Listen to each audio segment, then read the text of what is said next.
Morning, everyone. So as 10 o'clock, we'll be looking to make a start. Just for those who are just still attending, if we can just make sure we've just got some paper and a pen to hand, just in case there's is any notes that you wanted to be making in today's session. So the plan for today, then, obviously final week 4. Okay, so we're just going to recap on week 3 ever so briefly. And then today we're going to try and understand the NHS recommendations for a healthy and balanced diet and what that looks like. We're going to try and understand the relationship between the gut and the brain and the connection, and obviously promoting this through healthy eating and eating certain types of foods can boost this as well. Going to discuss common barriers to healthy eating and how we overcome them. So, like we've done for the webinars previously, we understand it's not a case of just being able to go, okay, I'm going to eat healthily from tomorrow morning and everything, is plain sailing. We'll have a little look at some barriers that might crop up as you try and make these changes. And then just looking at some further resources and potentially what you can do next. Okay. So, just as I said, we're just going to recap on week 3 ever so quickly then, okay, just to remember some of the points that we made in last session. So it was the evidence behind the physical activity for mental health, wasn't it?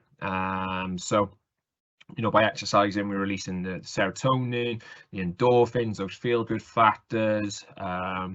Can have a positive effect on our sleep, which affects a lot of us.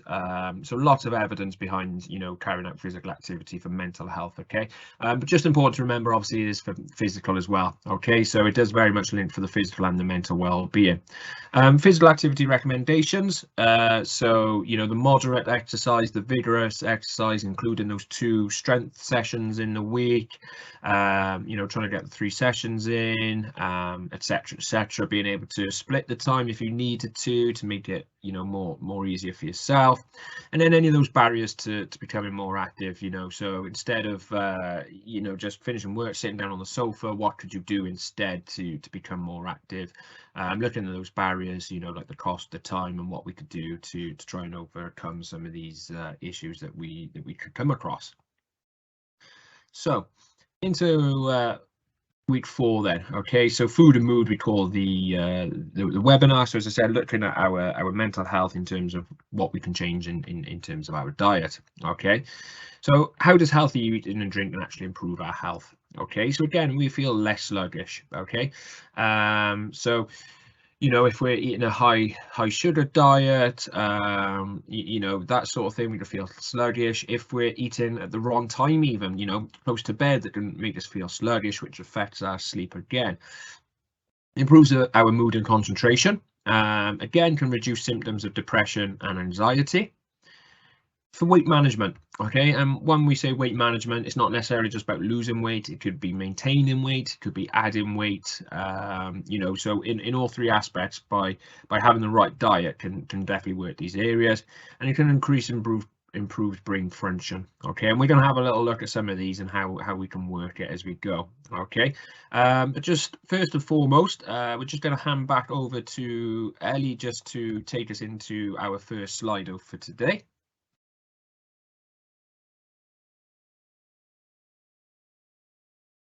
Lovely, thank you, John.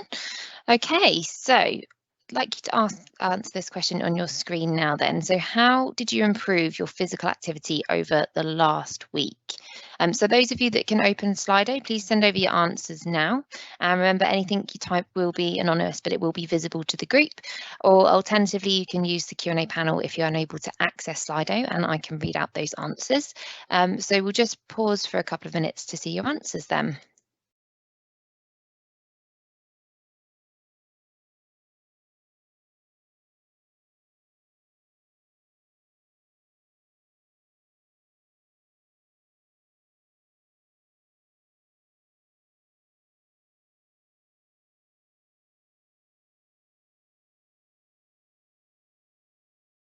Okay, looks like we've got some answers coming through here.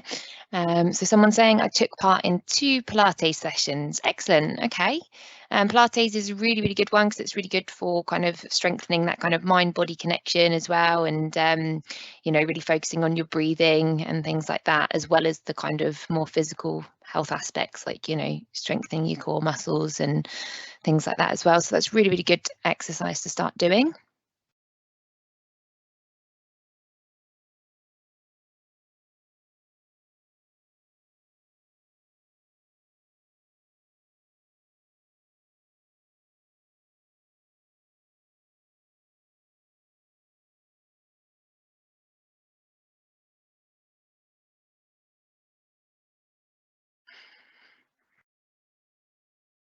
I went for 3 small walks, hoping to go for longer next time. Brilliant. Okay. So again, walking's a really good starting point if you haven't exercised in a while or you just want to sort of get back into things. So that's a really good starting point, definitely. 3 is really good as well, because remember we said before about kind of doing those 3 sessions a week, ideally for 45 minutes is the best for kind of the sort of treatment for depression and things. And yeah, hoping to go for longer next time. So that's really good that you're thinking about kind of building on those goals as well that you've already achieved. So well done. Continue to progress with running a couple of times a week. They're still short runs, but it's progressing well. Excellent. Running's really good as well, because it's a really good way to kind of release lots of endorphins, which obviously improve your mood. So yeah, keep going with that. That's really good. Excellent. Okay, doesn't look like there are any more answers for the time being. So thank you for sharing those. So I'll hand back over to John. Brilliant. Thank you, Ellie, and as always, thank you for your responses, guys. Really good to see some of these changes that we're making, and you know, obviously, hopefully, starting to feel the physical and the mental benefits to doing this. So we're going to have a little look at the nutrition then and mental well-being. And you know, when we talk about nutrition, you know, we automatically think, well, yeah, you know, we understand that it can help us with our appearance, for example, but how does it actually help with mental well-being? Okay, so we're just going to have a look at some of the reasons or ways into trying to help our mental well-being just through our diet. Okay, so there's a link between the digestive system and the brain that directly impacts our mood. Okay, so by having a healthier digestive system is linked to improved well-being. Okay, so what happens, basically, not going too scientifically, is that if we have like troubled intestines, it can send signals to the brain. Okay, just as troubled brain can send signals to the gut. So therefore, if we're struggling with our stomach, or you know, obviously intestinal distress, it can be the cause or the product of the anxiety, distress, depression. Okay, it's because they're obviously linked, the system and intimately, you know, connected, and basically it's then the signals. Okay, so you know, if we're having problems with our internal digestive system, it can link to the brain, and then obviously, as we've said, the brain to the internal. Okay, so we're saying that if one area is struggling, it can impact the other, which then could, as I said, cause the issues for the, you know, the anxiety, the stress, depression. Okay, so to improve this is healthier foods. Okay, so less sugary foods, so less simple carbs in the form of, like, you know, cakes, crisps, biscuits, that chocolate, that sort of thing. Okay, also then there's a growing evidence that suggests the relationship between mood and blood and sugar, okay, or glycemic highs and lows. So basically, the symptoms of poor glycemic regulation have been shown to closely mirror mental health symptoms such as, again, irritability, I got there, anxiety and worry. Okay, so again, you know, the spikes in the sugars directly links to our changes in mood again. Can obviously lead to weight gain, which can then also impact our well-being. Okay, so you know, sugar doesn't just always, as I said, you know, spike with our mental health. Obviously, it's the physical side of things as well. You know, we can put on weight. What happens then? We don't feel comfortable in our bodies. We don't like our self-image, our self-esteem. What happens then? We feel depressed in the way we look, etc., etc. Okay, so you know, the spikes in the sugars really has a negative impact on us. And then eating protein-rich foods containing tryptophan also links to our mood. Okay, and there is a study, and it was 25 adults, and basically they changed their diet to include more tryptophan foods. Okay, and it actually created a positive change in mood, also reduced the symptoms of anxiety and depression. And we're going to touch on tryptophan and the foods you know, we could find in that. Okay, so just worth remembering these 3 points that, you know, as I said, it's really crucial to do with our mental well-being in terms of our nutrition. Okay, so if we can create a positive link between the gut and the brain, because they, you know, obviously they impact on each other. If we can reduce the sugar intake, you know, we're not going to have so many fluctuations in mood. We can prevent weight gain, and then containing foods with tryptophan, you know, again, helps us with our mental health. Okay, so 3 really good points there to take on board. So we're just gonna have a little look more about the digestive system. Okay, so as I said, I just touched on it and that link. Okay, so again, without getting too scientific, it's basically the gut and the brain communicate. Okay, it's through a nerve. Okay, but the most important thing to remember is that there is a link. Okay, so we might not necessarily know that there's a, you know, there's a correlation between our intestines, our guts, and the brain. Okay, so chemicals called serotonin, again, are released, and that's what we know improves mental well-being.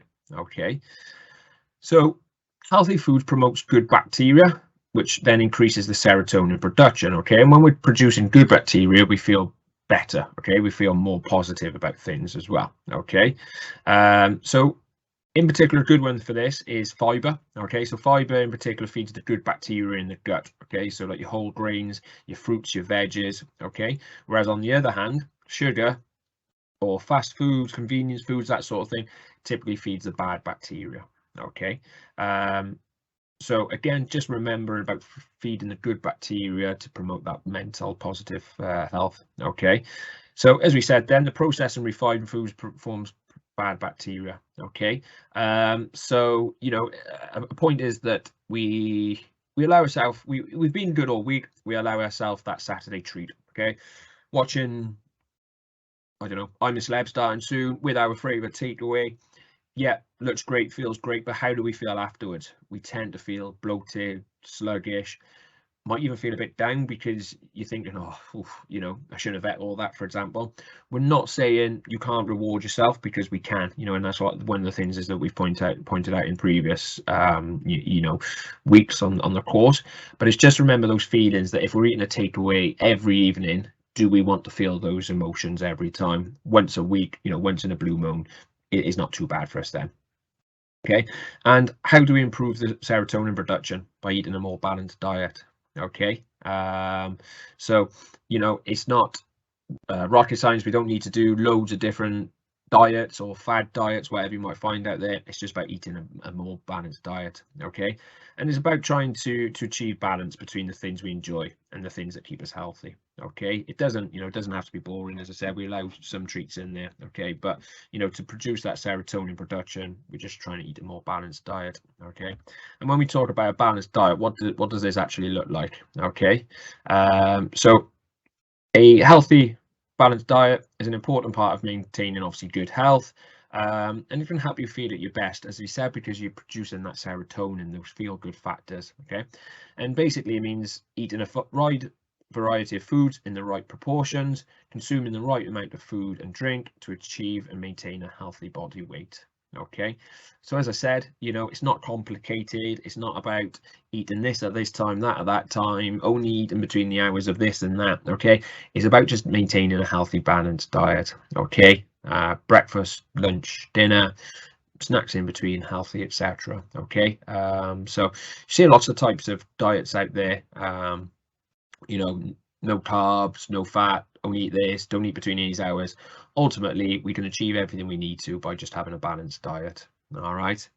So when we talk about balanced diet again, what we actually, you know, say, and what we're trying to look at. All right. So what does the NHS actually recommend on this front? Okay. So as we start to take on board, a healthy and balanced diet is essential for good mental well-being. Okay, and preventing that long-term disease, diabetes, can, you know, prevent some cancers, etc. Okay. So our food choices impact our mental well-being every day. So as we've said, you know, if we're getting the right foods in, we're producing that serotonin, we feel good. Whereas if we're eating lots of junk food, we're promoting the bad bacteria, which automatically links to our brain, makes us feel down, depressed, anxious, etc. So we talked about the Eat Well guide. And as you can see, the Eat Well guide then is just obviously the picture as well. I'm just going to go through this in just a moment. Just going to have a little look at a couple of the other fats. Okay. With the Eat Well guide, it'll provide you your nutrients for good mental well-being. Okay.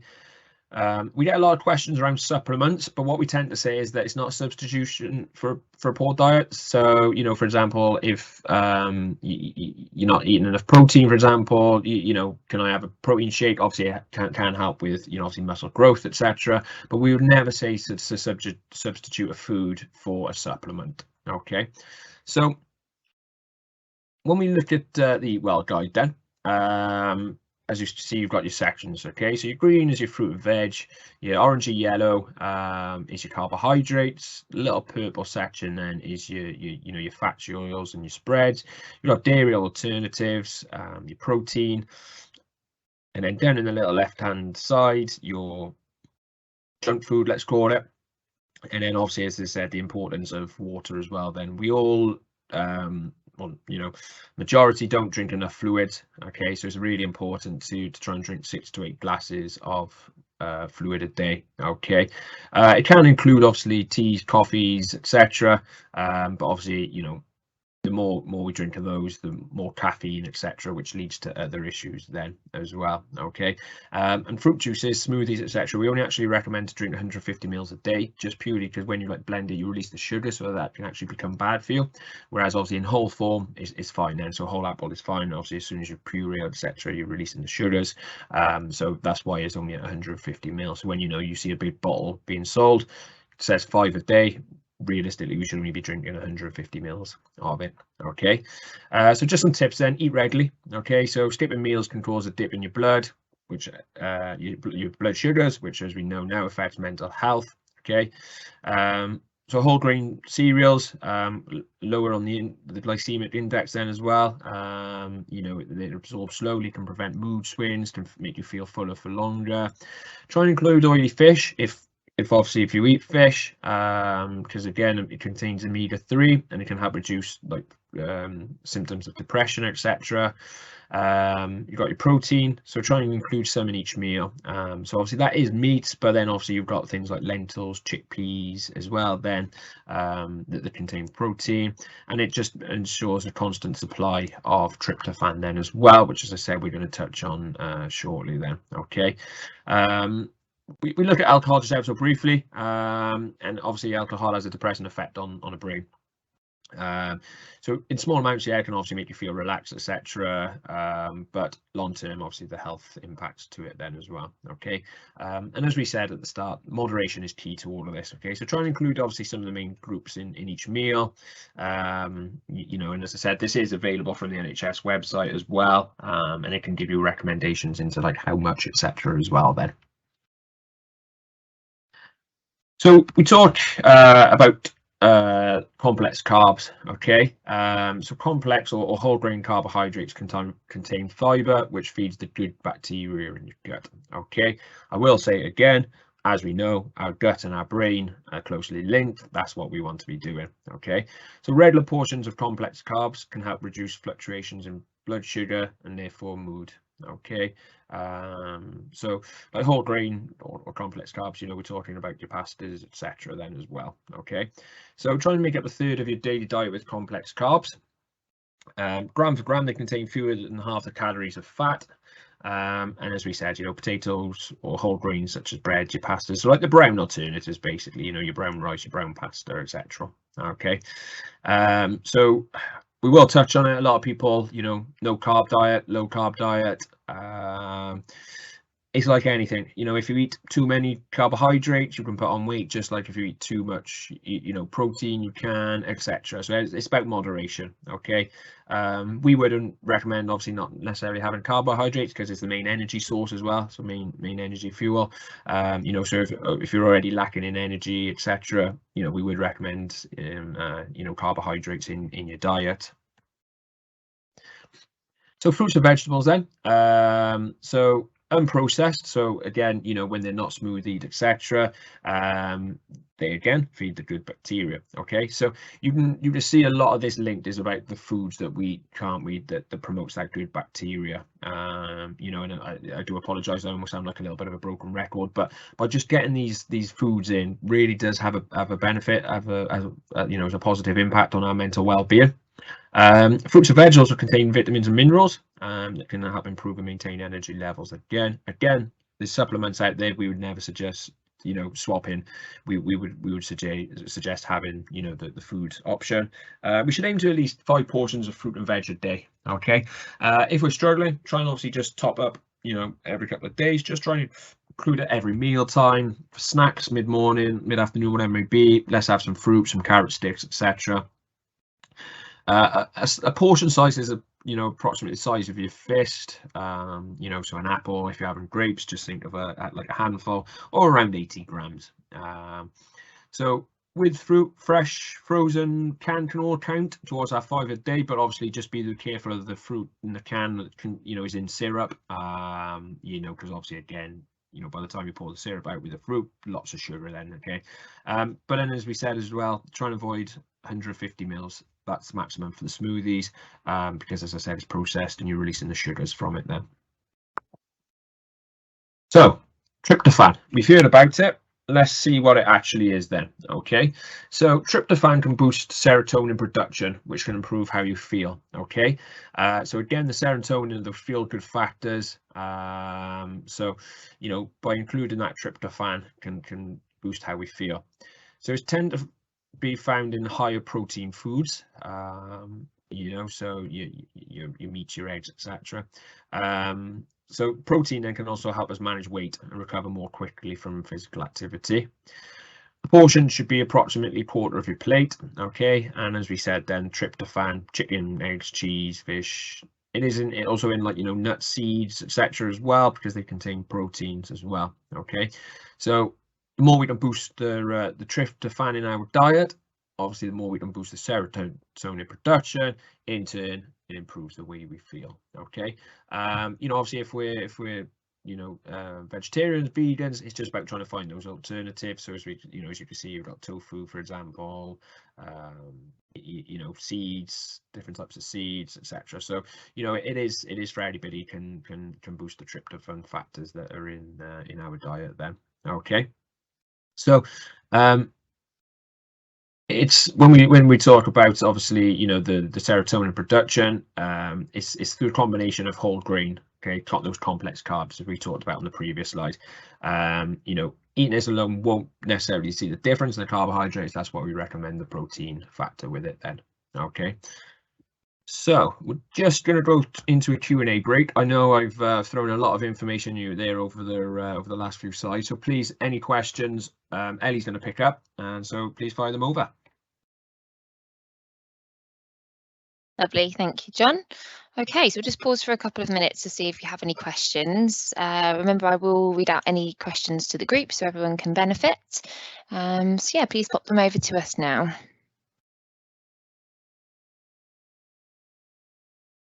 Okay, so someone's already popped a question in here. They're asking how much in millilitres is a glass of water. So that's about 250 millilitres would be 1 glass. And you're aiming for sort of 6 to 8 of those a day. So I hope that helps.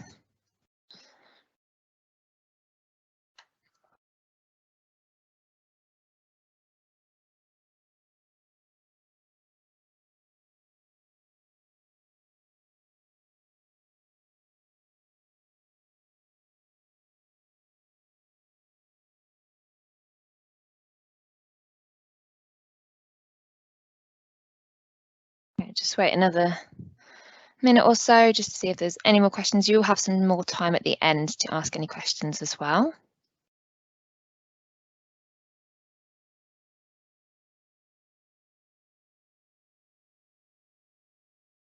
Okay, so someone's saying here they really like fruit, but they don't really like veg, and they understand the importance of eating more vegetables, but not sure how to go about this due to being a fussy eater. Okay, so that's a really good question. So if you type hidden veg meals into Google, there are lots and lots of recipes and things that you can try. A really good idea is to kind of hide veg into sauces and things.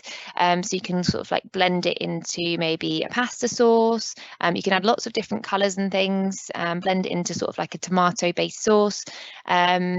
Or just kind of add more flavour to your meals. So experiment with kind of different herbs and spices and things just to make things taste a little bit nicer. So there's some ideas, but yeah, definitely type into Google because there's a lot that will come up. So I hope that helps. So yeah, I think we'll hand back over to John. So it doesn't look like there are any more questions for a moment. Thank you, Eddie, and thank you for your questions, guys, again, as always. Okay, so some common difficulties when we're trying to improve our diet then. Okay, so as we said at the start, you know, it's not a case of just going, okay, well, I'm going to change my diet. Okay, we all need a start point, and it looks different for people. Okay, so difficulty can be changing too much too soon. So as daft as it sounds, we want to see the changes, but if we would probably try and strip it right back, you know, to what we should be eating straight away, we might struggle. So, you know, a case could be that, let's say we eat a chocolate bar every day of the week. If we were then to say, okay, I'm going to set a goal of not to eat a chocolate bar at all, is that too much? Is that changing too much too soon? So the answer might be, okay, well, I'm going to try and eat a chocolate bar every other day. So Monday, Wednesday, Friday, Sunday, for example. Okay. From there, then, once you've got used to that, you then say, okay, I'm going to try and take out my Friday and Sunday chocolate bar. So you just go down to 2 a week. Okay. So it's about being realistic with things as well. So if you try and change too much too soon, so if we try and remove the chocolate, the crisps, the biscuits, and the cakes, chances are after a couple of days we're going to crash and we'll go back to it. So just try and remove things gradually. Okay. A difficulty when trying to change, obviously, is habit as well, is that we've formed something for so long. Okay.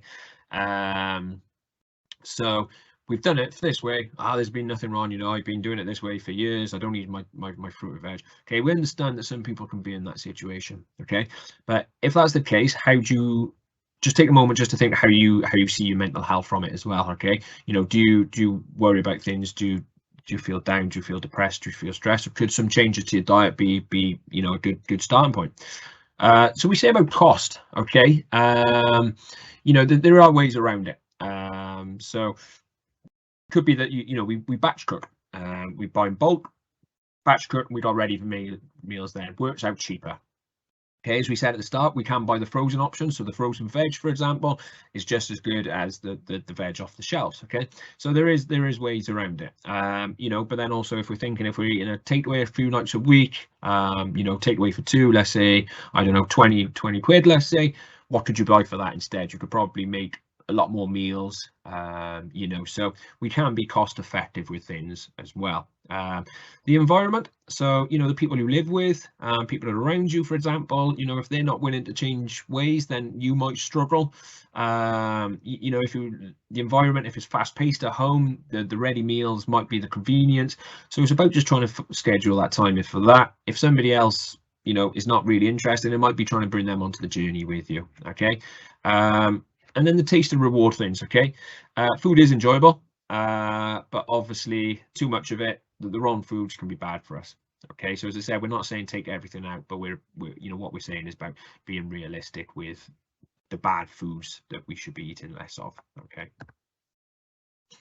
we got some myths about food here, and we may have all you know, may have all heard it, and this almost links to, you know, the fad diets as well. So, you know, where we said on the previous slide, so just referring back to it just ever so briefly, about changing too much too soon.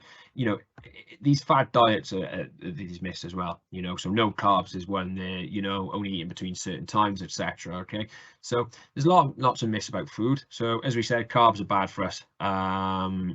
You know, everything could be bad for us in certain ways. Okay, you know, those whole grains, those complex carbs that we spoke about, so like, you know, your brown rice, your brown pasta, are fine. Okay, but too many processed carbs, you know, like simple carbs, you know, like that's found in your chocolate, your cakes, etc., then yeah, can be bad for us. Okay, Juice and smoothie is as good as eating the whole fruit. So as we said, they contain a higher sugar content. Okay, so try and avoid processed, like sort of processing the carbs in the terms of the fruits or smoothie. And if we do, it's 150 mils tops. Try and eat in whole format. You know, an apple or banana, for example. Okay, so you've got to stop eating at a certain time. You know, obviously, if we're eating at 9 o'clock and then trying to go to bed at 9:30, then that's going to have an impact on us. Okay, we don't want to go to bed hungry, but we don't want to go to bed too full either. Okay, but other than that, you know, we're good to eat at any certain time. Okay, as long as I said it's realistic in terms of what time we're going to bed, etc. Eating fat will make you fat. Obviously, eating large amounts, yeah, you know, large quantities it will. But also, you know, we need fat in moderation because it helps carries vitamins, minerals, keeps our brain healthy, and it keeps us feeling fuller for longer. So again, you know, some fats in the diet are absolutely fine. And then the old classic diets work long term. Okay, short-term crash diets are not sustainable. Okay, so if a diet looks too good to be true, then it normally is. Okay, you know, so lose this amount of weight in this time. Okay, sounds great, doesn't it? But what about the long-term picture of it? Okay, so any changes need to be long-term lifestyle changes. You can't maintain a, you know, one shake a day for 6 weeks, drop this. How do you maintain that afterwards? As soon as you start eating the food again, you're going to just put the weight back on. Okay, so we almost don't like the, you know, the term diet. It's about obviously a balanced, you know, it's all about being balanced and moderation in terms of what we're eating then. Okay, so just some other lifestyle considerations then just to consider. So we talked about reducing the drinking as well. So stick to the Eat Well guides, you know, in terms of our water intake, reducing the caffeine past certain times. In terms of alcohol consumption then, try not to consume more than 3 to 4 units a day for men, 2 to 3 for women then. Okay, and remember, alcohol is a depressant and it can lower your mood further. Okay, so if you are suffering with anxiety, depression, stress, alcohol is not the answer. Okay, it also reduces the quality of your sleep. So what happens, we then wake up in the morning, we don't feel refreshed, we don't engage in you know, exercise in the morning. The chances are that, you know, once we've had a couple of beers, whatever, maybe the night before, we don't really tend to wake up, do we, and think, you know, I'm going to have a healthy breakfast. It tends to be, you know, soaking up the alcohol with a bacon sandwich or something like that. And you tend to find that when you're drinking as well, the intentions of eating well and exercising like go out the window. You know, again, so once we've had, you know, 5-6 beers, wines, whatever it is in the evening, we don't think we're gonna have a nice chicken salad. We tend to go for a takeaway or something like that, don't we? Okay, you know, and if you think alcohol consumption is an issue for yourself, set the goals. Okay, so you know, remember that SMART acronym, and set some goals around it. Okay. So smoking again impacts obviously quality of life, lifestyle, etc. So nicotine can impact your sleep and mental health. So, you know, especially before bed, it does act as like an adrenaline. So again, you know, chances are you're not going to go to sleep straight away. Physical health risks, obviously, as we know, and it can have obviously impact on mental health as well. Then from that, if we're picking up some physical health risks, big one, you know, quitting and reducing saves money. Wouldn't even be able to tell you how much the cost of a pack of cigarettes is, for example. But you know, I'm sure it's probably nothing short of a tenner these days. So, you know, think of the money aspect of things. More likely to quit with support. You know, some people it does work for just being able to quit by themselves, but there are lots of support out there as well. And as you can see on the screen, smoke free with the NHS is one of those options straight away. Visit your GP, NHS website, lots of stuff out there. GP surgeries will be able to provide you with some leaflets, etc. And as I said, NHS straight away we've got the smoke free. So as I said, set goals. Okay, you know, set goals around it. So what do we talk about again? You know, S, you know, being the specific. What do you want to achieve? Okay, I'm going to eat a portion of veg. So you know, either the size of my hand, 80 grams with every meal, for example. You know, maybe not breakfast, that wouldn't be great, but lunch, dinner, for example. Measurable, you know you can do it because you see it going into the food, etc., etc. Okay, so you know, we've talked a lot about SMART goals, but they really do work by having something to focus on. So we've talked about it in terms of our exercise. So I am going to exercise 3 times a week for 30 minutes. Do the same for your diet. I am going to include a extra piece of vegetable in my evening meals. I'm going to eat fruit at snack time, anything like that to help you, and you obviously improve your diet as well. You know, it can even be that I'm only going to allow myself 1 takeaway a week. You know, is it specific? Yes. Is it measurable? Yes. Okay. So different things like that as well. You know, so as I said, SMART acronym really does work for things. So some resources we talk about then. So join a group. You know, whether that's a regular exercise class, it might be something within your community. You know, again, just Google where you live, community exercise groups, anything like that. There'll be things, Weight Watchers, Slimming World, these sort of things, and obviously they base on, like, you know, calories in, calories out, that sort of thing. NHS YouTube channels, lots of exercise classes to offer as well. I believe they do like intermediate, beginner, harder levels as well, so you can pick and choose the level you're working at, and it's not just one level for all. Find an app that works for you. So there's lots of different apps that are available, exercise apps, you know, food apps, anything you can sort, anything at all you can you can think of.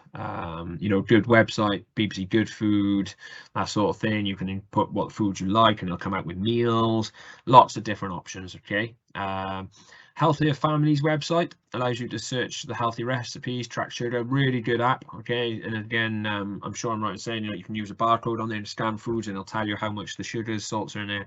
Really good. Okay. You know, it might be a bit annoying for the first couple of times when you're going to the supermarket and scanning everything, but it's like anything. Once you get used to it, once you've formed a habit of, okay, I know what foods contain, you know, good nutrients, good vitamins, I can just pick them off the shelf and in they go. There might be something new occasionally, scan it, job done. But we tend to stick to obviously the foods we know, so make those swaps for the good options. And NHS then Live Well, lots and lots of different options on there in terms of sleep, stress, diet, exercise. So really good website. Okay, so I'm just going to leave that on the screen just for a moment, just in case anybody wanted to make any notes of anything or any options available to them then.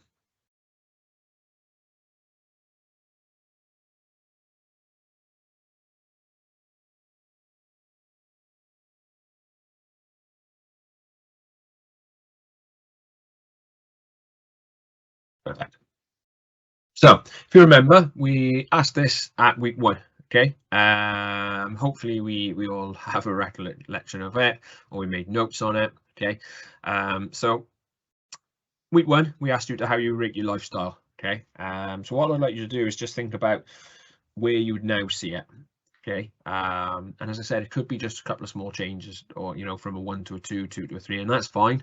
Hopefully we've all obviously made some positive changes, but it's, as we said, it's not just short term, this is for the long term. Okay, so, you know, we're not going to expect you to go from a 0 to a 10 in a couple of weeks.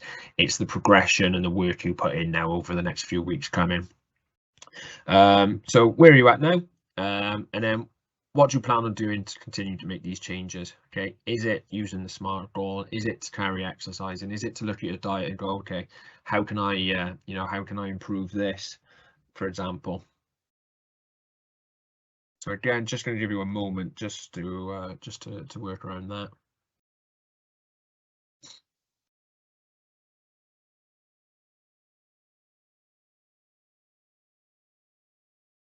Okay, and then some home practice.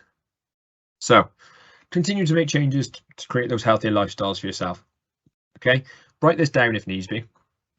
So, you know, how are you going to achieve that? You're going to achieve it through diet. We're going to achieve it through exercise. Remind yourselves of ways to keep motivated and set goals to help achieve this. Okay, so at any point you're feeling you're having a dip, you're feeling a bit low, create a new goal.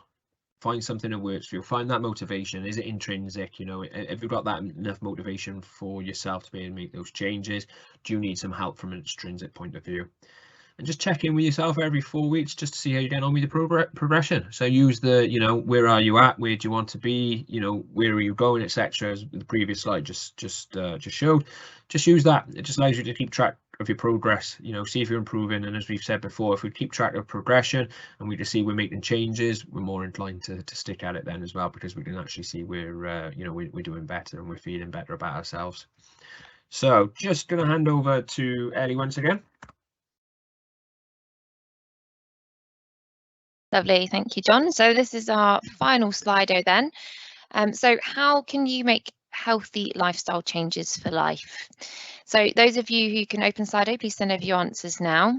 Remember, anything you type will be anonymous but visible to the group, or you can send your answers via the Q&A and I can read them out to the group.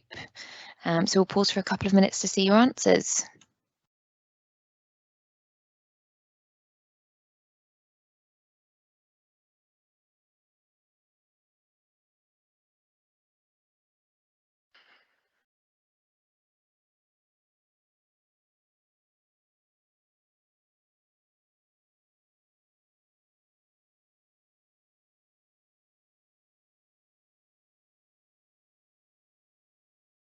Okay, looks like we've got some answers coming through here.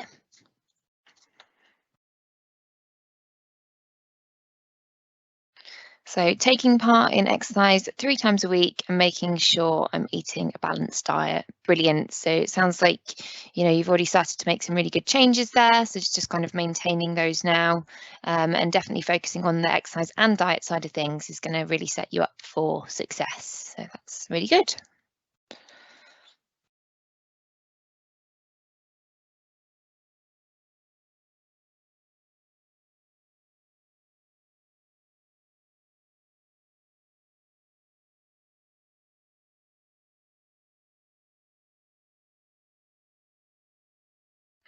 We've got continuous improvement, so keep up with my SMART goals and set new ones as I go along.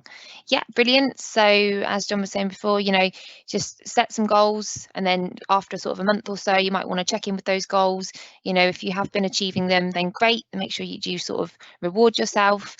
And obviously, if you want to then build on them, that's great. Or you might just want to maintain and keep doing what you're doing.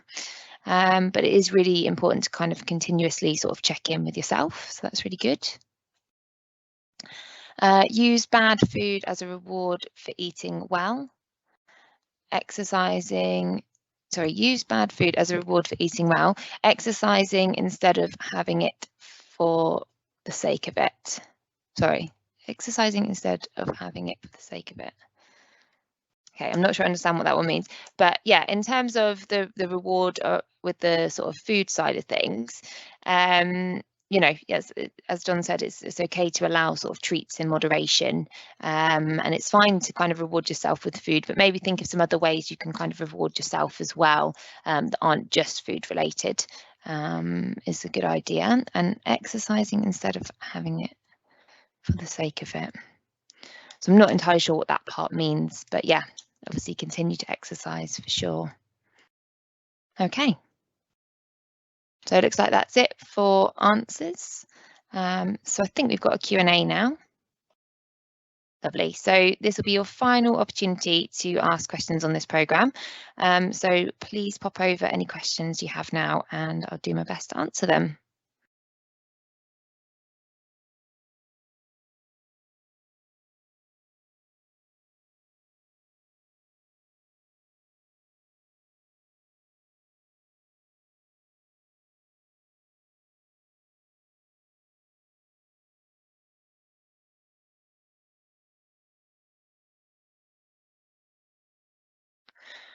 Okay, so it's a good question already come through here. So somebody is saying, you say to have some treats in moderation, but how much is moderation? Okay, so that is a really good question. So around sort of like, they say about like 3%, no more than 3% of your diet. So that's probably going to be, no more than sort of 3 treats a week, ideally 2. So that might be, you know, a bit of cake during one day of the week, and then maybe a chocolate bar at the weekend or something. Or you might want to have something each day, but just in really small portions. So maybe kind of spreading that kind of like chocolate bar or piece of cake into smaller portions over a few days. But just make sure, but obviously in terms of smaller portions, of course, that might be a little bit difficult to do. So just make sure that you are still keeping that within sort of moderation. So I hope that helps.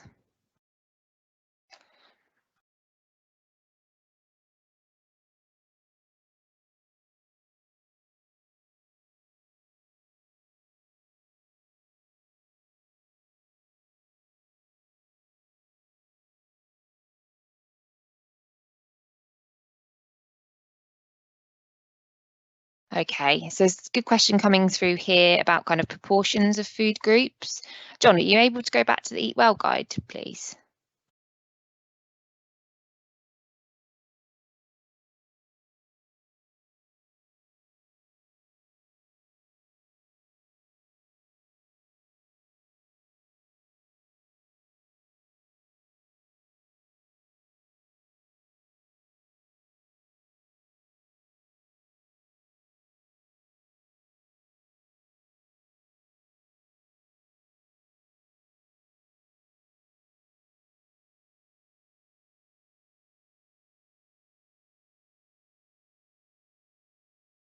There we go.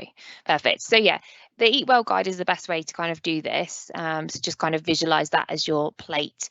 So you can see there's kind of like a third fruit and veg, as a third your kind of whole grain carbohydrates, and then your proteins is kind of from your dairy products, as well as your kind of like beans, pulses, lentils, meat, fish, stuff like that. And then you've got a tiny little sliver there of healthy fats as well. So your healthy fats, they say try and have about 2 portions a week, 1 to 2 portions a week. So that might be like your oily fish, like salmon or mackerel or something like that, or maybe like some avocado, things like that. Nuts and seeds as well. Just make sure with the nuts and seeds that you are checking the kind of saturated fat in those as well, because some of them have a lot more saturated fat than others. So do double check that. So yeah, I hope that helps. So that does bring us to the end of the webinar, I believe. Sorry, John, go all the way back through all the slides. But yeah, hopefully you now sort of understand the importance of maintaining a healthy lifestyle to achieve sort of better physical and mental health. And hopefully we have given you some inspiration over the past sort of 4 weeks as to how you can sort of build a healthy lifestyle through making some small gradual changes to your physical activity levels and your diet. And hopefully you feel a lot more equipped now to be able to kind of overcome any challenges that you might face when trying to make healthy lifestyle changes. So please feel free to leave the live event whenever you're ready, but myself and John will stick around for another few minutes in case anyone does have any final questions. But yeah, thank you for attending the programme.